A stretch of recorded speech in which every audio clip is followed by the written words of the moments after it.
Tribu Boost, épisode 4. Bienvenue dans cette série spéciale Tribu Boost. Vous vous en souvenez peut-être, en avril 2022, je recevais Coco de Boost-Que, l'épisode le plus écouté de Compose jusqu'à présent. En novembre 2022, Coco, elle a lancé la Tribu Boost, dont j'ai évidemment fait partie directement. Dans cette tribu, il y a des femmes qui osent, qui sont créatives, voire créatrices. Alors avec Coco, ça nous semblait logique de lancer un podcast dédié à cette tribu. 12 épisodes, un par mois, pour suivre le parcours de ces femmes. Avant de commencer, je laisse Coco vous expliquer ce qu'est la Tribu Boost. La Tribu Boost, c'est quoi exactement ? C'est une tribu pour t'inspirer, te conseiller, t'élever au quotidien. Une tribu pour créer des liens, des connexions, des rencontres inspirantes et précieuses avec d'autres femmes. Une tribu pour te mettre en avant toi ou bien tes projets. Et surtout t'autoriser à prendre ta place et à rayonner. La Tribu Boost est composée de femmes, des femmes de tout horizon, de tout âge, qui sont entrepreneuses ou non, des femmes créatives, curieuses et croqueuses de la vie, des femmes débordent d'idées, qui ont envie d'oser, d'être entourées et surtout d'être boostées. Comment ça fonctionne ? Alors chaque mois, on se réunit en vrai, lors d'une balade, d'un souper ou d'un atelier, proposé par moi ou par des fans de la tribu. Ou bien on se rencontre virtuellement pour échanger et partager autour de thématiques diverses liées à l'entrepreneuriat, la confiance en soi, l'énergie et d'autres choses encore. La Tribu Boost, pour moi, c'est vraiment le petit plus qui fait du bien. Pour ce 4e épisode, on a demandé aux femmes de la tribu si elles avaient des moments de doute et comment elles y faisaient face. Vous allez entendre Lilo, Anne-Claire, Astrid, Audrey, Aurélie, Caroline, Émilie, Jessica et Marie. Je vous souhaite une très belle écoute. Salut, c'est Lilo pour les ateliers de Lilo. Alors, as-tu des moments de doute et comment y fais-tu face ? Alors moi, les moments de doute, j'en ai vraiment beaucoup parce que j'ai tendance à trop me remettre tout le temps en question.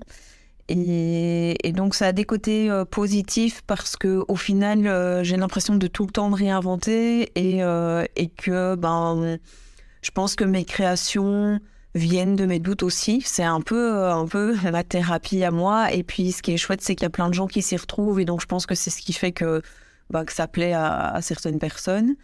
Par contre, le souci, c'est que c'est vraiment épuisant. Enfin, ça m'épuise énormément de tout le temps me remettre en question.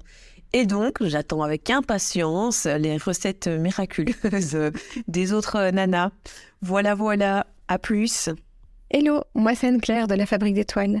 Alors pour répondre à la question, bien évidemment qu'il m'arrive d'avoir des doutes et parfois même des costauds. Alors quand ça m'arrive, dans un premier temps, je me pose et je regarde le chemin parcouru plutôt que toute la montagne qui m'attend encore et sur laquelle, évidemment, je doute. Puis, si c'est un plus gros morceau, je prends le temps de me reconnecter à mon pourquoi, à ce qui fait que j'en suis là et à ce qui m'anime vraiment au fond de moi. Mais dans tous les cas, les doutes, je les accueille au lieu d'y résister parce qu'en fait, ce sont eux qui vont me permettre de me remettre en question et de me réajuster, ce qui au final est le plus important.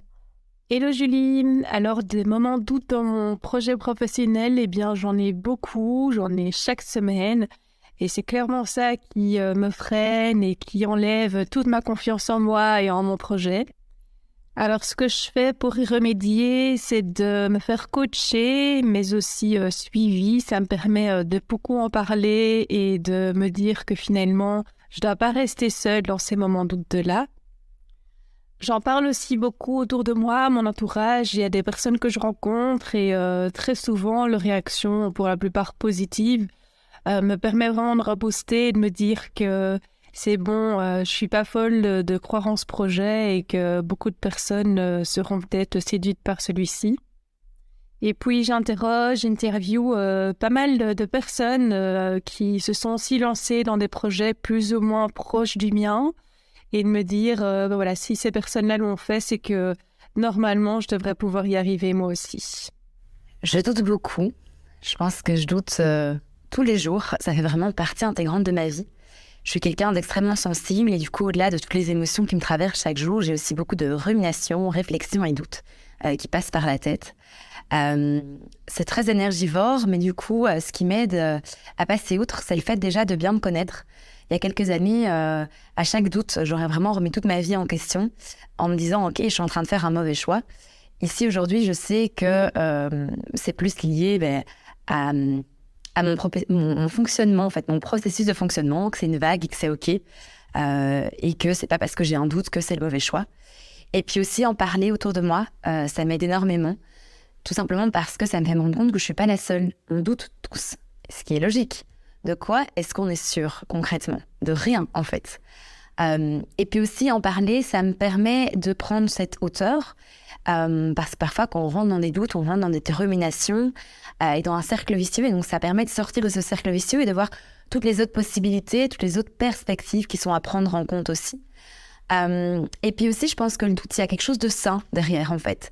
Il y a quelque chose de très constructif. Ça permet tout simplement de se reconnecter à sa boule de sol intérieure et juste de dire « Ok, est-ce que là, je vais vers le bon chemin ou pas ?» Et du coup, s'enclenche aussi de la visualisation, de la méditation, moi, qui m'aide énormément parce que ça me permet finalement, au lieu d'être dans mon mental, de revenir à mon cœur et pas de me laisser me diriger par mes peurs, parce que finalement, les doutes sont liés aux peurs, en fait. Si je doute, par exemple, de mon projet, c'est parce que j'ai peur de ne pas être heureuse dedans. Si je ne suis pas heureuse dedans, je vais rater ma vie et ça enclenche plein de peurs. Et le fait de couper ces peurs et de revenir à soi par la méditation, le yoga ou tout ce qui peut nous faire du bien, c'est incroyable, en fait. Et puis enfin, de juste d'écrire sur le papier toutes les peurs qui nous traversent pour s'en libérer, en fait. Et puis de brûler, de déchirer, d'en faire ce qu'on veut. Mais ça fait du bien et ça apaise le mental.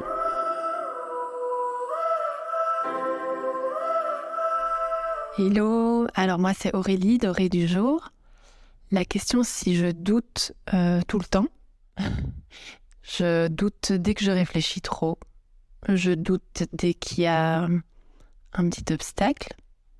Même si au fond de moi, je me sens souvent déterminée, ça ne m'empêche pas de douter. Alors, qu'est-ce que je fais pour que ça passe ? Simplement, j'attends que ça passe. Je me dis, j'essaye de calmer mon mental, de calmer ma tête et de me dire, va dormir, change-toi les idées, fais quelque chose que tu aimes et après, le good mood va revenir.